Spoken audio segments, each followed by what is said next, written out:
Oggi voglio provare questa gomma siliconica che ho trovato nella Premium Elves Box di giugno di Sophie & Toffee. È un articolo premium che appunto c'era solo nella box premium. Qua è scritto tutto in giapponese perché la Padico è una marca giapponese. Qui dentro troviamo tutto l'occorrente, una palettina, i due componenti, questo e questo, e ci sono delle istruzioni sempre in giapponese. Come vedete è tutto scritto in giapponese, magari qualcuno di voi lo conosce. Anche se qui è scritto tutto in giapponese, per fortuna Sophie & Toffee ha messo dentro la box questo foglietto con delle istruzioni in inglese. Qui raccomandano di usare un paio di guanti e siccome non so di che sostanza è fatta questa gomma siliconica, preferisco usare dei guanti nitrite, che sono dei guanti che vi consiglio di usare anche quando lavorate con la resina. Adesso dobbiamo prendere la stessa quantità del componente A e del componente B e siccome mi piace fare le cose con un po' di precisione, mi aiuto con un bilancino di precisione. Allora prendiamo un po' di questa. È un po' dura, devo dire.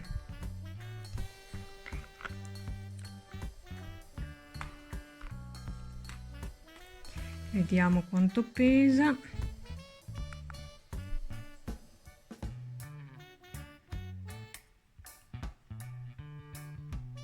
17 grammi.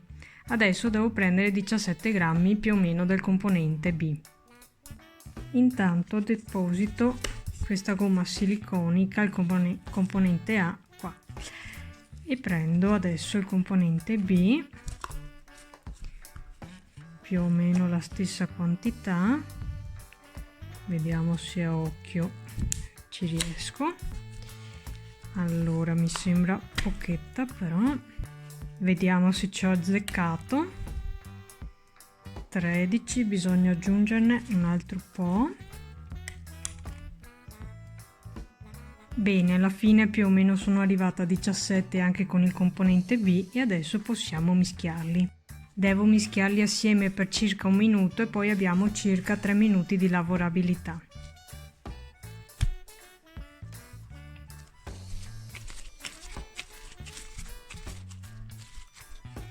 Sembra uno slime. Adesso che il colore è omogeneo dobbiamo fare una palla. Si sta asciugando molto velocemente, devo mettere velocemente. Oddio, è già asciutta, non ci credo. È già asciutta, troppo caldo. Accidenti, non ci credo. Niente ragazzi, questo è un fail, aiuto, non credevo si asciugasse così, cioè è già dura ragazzi, non posso farci più niente, è caldissima poi, che fail tremendo. Forse è una pasta che va bene lavorarla in inverno, ma in estate, guardate, penso di averla lavorata 2 minuti al massimo, è già completamente dura, un fail tremendo.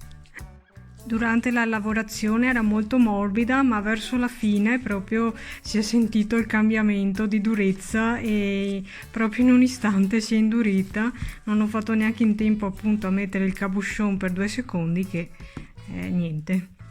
Bene, spero che questo video vi sia utile, soprattutto per non sbagliare come ho fatto io, e ci vediamo al prossimo video.